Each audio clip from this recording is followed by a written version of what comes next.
আসসালামু আলাইকুম। আজ 16ই ডিসেম্বর, বিজয় দিবস।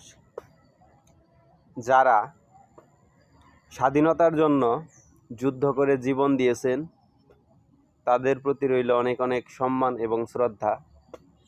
তবে যাই হোক, কথা হলো, আমরা কি স্বাধীনতা পেয়েছি? যারা স্বাধীনতা যুদ্ধে জীবন দিয়ে আমাদের জন্য স্বাধীনতা এনে দিয়ে গেছেন, এখন কি আমরা স্বাধীনভাবে বেঁচে আছি না স্বাধীনতা পেয়েছি? যেখানে স্বাধীন দেশ মানে একজন মানুষ স্বাধীনভাবে বসবাস করতে পারবে।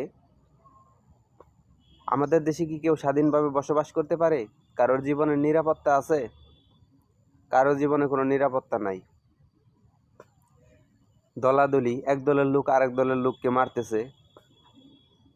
যেমন কয়েকদিন আগে শেখ ওসমান হাদিকে গুলি করলো আওয়ামী লীগের এক ছাত্রলীগের এক নেতা।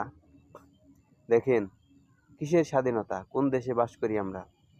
কোনো মানুষের জীবনের নিরাপত্তা নাই। সরকার কোনো নিরাপত্তা দিতে পারে না। কোনো আইন শৃঙ্খলা বাহিনী কোনো মানুষের নিরাপত্তা দিতে পারে না।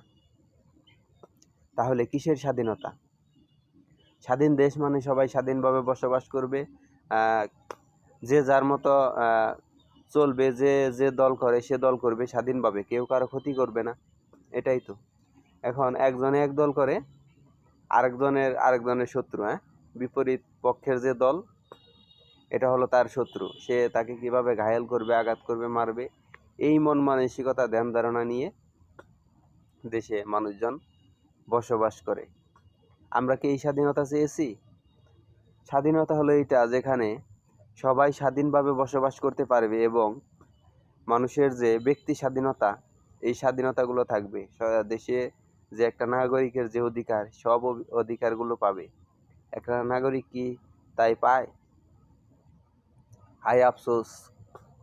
দেশে কবে আসবে শান্তি, স্বাধীনতা, আইন শৃঙ্খলা, সব কিছু ঠিক হবে? ধন্যবাদ।